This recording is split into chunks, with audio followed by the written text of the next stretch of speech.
बाहुबली सांसद धनंजय सिंह की पत्नी जागृति सिंह फिलहाल जेल में है,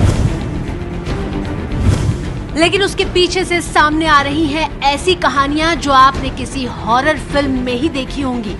मीना की हालत बहुत ही गंभीर है। मीना को बहुत बुरी तरीके से मारा पीटा गया है, उसे जलाया गया है प्रेस से, उसके हाथ में फ्रैक्चर है, पैरों में भी उसकी काफी ज्यादा चोटें आई हैं। दुनिया के दांतों के दर्द का इलाज करने वाली डॉक्टर जागृति सिंह पर लग रहे हैं नौकरों को बेइंतहा दर्द देने के आरोप। मीना वहीं रहती थी और दुर्व्यवहार की वजह यही बताई गई, जो कभी कोई काम नहीं ठीक से करना, कोई काम वक्त से नहीं करना, तो छोटी छोटी बातों उसकी पिटाई होती थी। नौकरों के बदन पर पड़े निशान बाहुबली बीएसपी सांसद की रसूखदार पत्नी के खिलाफ गवाही दे रहे हैं। कुछ ब्लंट ऑब्जेक्ट रॉड जैसा हो सकता है, उससे कुछ मारा गया। हर बीतते दिन के साथ जो कहानी सामने आ रही है वो विचलित कर रही है कि क्या कोई इंसान जानवर बन सकता है। पूरी कहानी शुरू होती है 10 महीने पहले। 10 महीने पहले साउथ एवेन्यू के इसी 175 नंबर मकान में 2 नौकरानियों को लाया गया था। 10 महीने में किस तरह के जुल्म हुए इसे बताती है राखी की मौत। वही राखी जो इस 4 दीवारी के अंदर काम करती थी और जिसकी मौत इसी 4 दीवारी के अंदर हुई। दिवाली के अगले दिन रात को पुलिस को राखी की मौत की खबर मिली, लेकिन पुलिस को पूरा घटनाक्रम पता चला इस मकान में काम करने वाले नाबालिग नौकर से। पता चला कि नौकरों को बेइंतहा मारा पीटा जाता था, उन्हें प्रेस से दागा जाता था, लोहे की रॉड से उनकी पिटाई की जाती थी। पुलिस के मुताबिक इन बातों की गवाही नौकरों के बदन पर मिले जलने और चोट के निशान शामिल हैं। तो हमने पहले ही इन्वोक किया हुआ है, चूँकि लड़का 17 साल का है और उसके साथ उसको एम्प्लॉय किया हुआ है और एम्प्लॉयमेंट में उसके साथ दुर्व्यवहार हुआ है, तो जीजे एक्ट ऑलरेडी इन्वोक्ड है दोनों एमपी और उनकी पत्नी के खिलाफ। पूछताछ में पता चला कि इन्हीं 2 नौकरों को नहीं मारा पीटा जाता था, बल्कि एक और नौकरानी थी मीना, उसके साथ भी जानवरों जैसा बर्ताव किया जाता था। लेकिन उस वक्त इस मीना नाम की नौकरानी को घर से छिपा दिया गया था। पुलिस को जब उसके बारे में पता चला तो पुलिस भी हैरान रह गई, क्योंकि मीना के साथ भी जानवरों जैसा बर्ताव किया गया था। मीना की हालत को देखते हुए उसे पुलिस ने आरएमएल अस्पताल में भर्ती कराया और उसके शरीर पर भी बहुत सारे जलने और मारने पीटने के निशान थे और मेडिकल रिपोर्ट में इस बात का भी खुलासा हुआ कि उसके एक हाथ की हड्डी भी टूटी हुई थी। तो हमने मीना को रिकवर किया था, उसको हॉस्पिटलाइज करवाया आरएमएल हॉस्पिटल में, उसका इलाज चल रहा था। कल मजिस्ट्रेट ने उसका एग्जाम 164 का बयान भी लिखा है। 164 के बयान में वो कहती है जो उसको बहुत बुरी तरह से चोट लगी, उसका दाहिना हाथ फ्रैक्चर है, उसके हिप पर, दोनों हिप पर उन्होंने आयरन से उसको जलाया हुआ है, दोनों पैर में बहुत बुरी तरह चोट उसको लगी है, उसके सिर के बाल भी कहीं कहीं जले हुए हैं। तो उसने मजिस्ट्रेट साहब के सामने बयान दिया है, उसने बताया कि हमारे साथ इस तरह से दुर्व्यवहार होता था। मेडिकल रिपोर्ट में यह भी पता चला कि मरने वाली नौकरानी राखी के मुंह में 2 दांत भी टूटे हुए थे। पुलिस के मुताबिक ये दांत घर में चम्मच से दवा पिलाने की कोशिश में टूटे थे। मुंह में चम्मच से इतनी जबरदस्ती की गई कि दांत टूट गए। अब पुलिस ने जागृति सिंह और धनंजय सिंह पर शिकंजा कसना शुरू कर दिया है। सबसे पहले तो पुलिस के पास 3 गवाह हो गए हैं। पहला वो नाबालिग नौकर जिसने पूरे मामले का पर्दाफाश किया और जुल्म की कहानी सुनाई। दूसरी घर में काम करने वाली नौकरानी मीना, जिसका बयान 6 नवंबर को मजिस्ट्रेट के सामने सीआरपीसी की धारा 164 के तहत दर्ज किया गया। तीसरा गवाह है वो इलेक्ट्रीशियन जो 175 साउथ एवेन्यू में अक्सर आया जाया करता था। ऐसे तो हम आते जाते रहते थे बहुत दिन से, वो तो पहली बार इन्होंने ऐसे हाथ उठाया हम पे। क्या आपको भी मारा? हाँ, मुझे मारा था, चप्पलों से मारा, अल्लाह से मारा था। किस लिए मारा था? इसलिए मारा था, मैं नौकर को पीट, बस इतनी बात हुई थी मेरे और कुछ नहीं। उनका मेरे नौकर को भड़का रहा है बस। यानी आपने शिकायत की थी कि आप नौकरों को क्यों पीटती हैं, इसलिए मारा था? हाँ। पुलिस बीएसपी सांसद धनंजय सिंह की पत्नी जागृति पर पॉक्सो एक्ट लगाने की भी तैयारी कर रही है।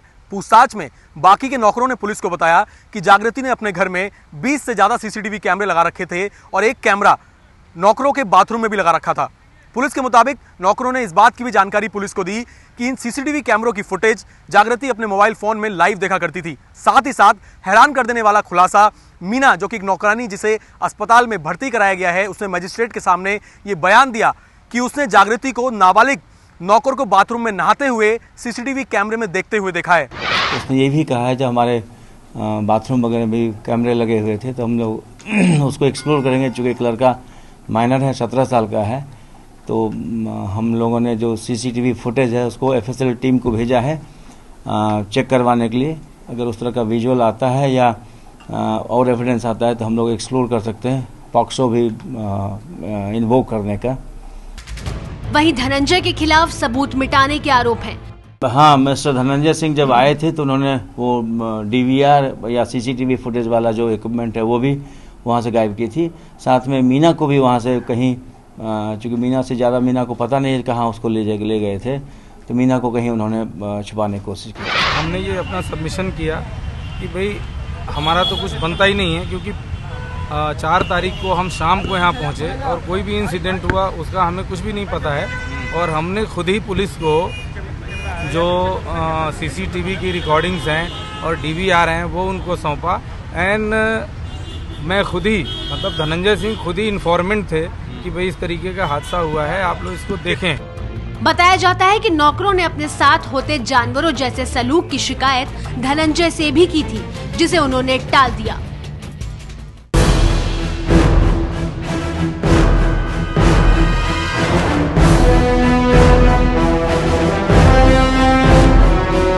अक्टूबर 1998 में भदोही के एक एनकाउंटर में आज के BSP सांसद धनंजय सिंह मारे गए थे। चौंकिए मत, लेकिन पुलिस रिकॉर्ड में यही बात कही गई थी। ठीक 4 महीने बाद धनंजय दुनिया के सामने फिर से जिंदा हो गया था। जांच में ये एनकाउंटर फर्जी निकला, जिसमें 50,000 के इनाम वाला कुख्यात बदमाश धनंजय की जगह कोई दूसरा शख्स मारा गया था।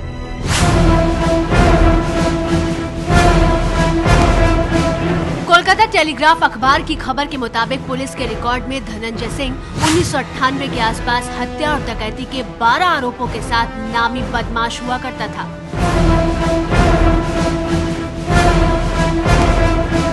अपनी मौत की खबर उड़ने के बाद धनंजय ऐसा गायब हुआ कि पुलिस को लगा कि वाकई धनंजय मर गया है। हालात ठीक होने पर फरवरी 1999 में लौटा। बताया जाता है कि 90 के दशक में पूर्वांचल में ठाकुरों के डॉन के रूप में धनंजय बदनाम था। उस वक्त वाराणसी का ब्रजेश सिंह भागता फिर रहा था और गोरखपुर के कई गैंग तितर बितर हो गए थे। उस वक्त अपराध की दुनिया में धनंजय आगे बढ़ता गया और फिर धीरे धीरे धनंजय ने अपने लिए एक अलग पहचान बना ली। साल 2002 विधानसभा चुनाव के पहले तक पुलिस के रिकॉर्ड्स में धनंजय की पहचान एक बदमाश के तौर पर थी, लेकिन 2002 के बाद उसने अपना चोला बदल लिया। दैनिक भास्कर की खबर के मुताबिक 2002 में कुल 31 मामले दर्ज थे धनंजय सिंह के खिलाफ। साल 2002 में धनंजय खाकी पहनकर लोक जनशक्ति पार्टी के टिकट पर चुनाव मैदान में उतरा। उस वक्त SP के कैबिनेट मंत्री श्रीराम यादव को हराकर उत्तर प्रदेश विधानसभा पहुंचा था धनंजय सिंह।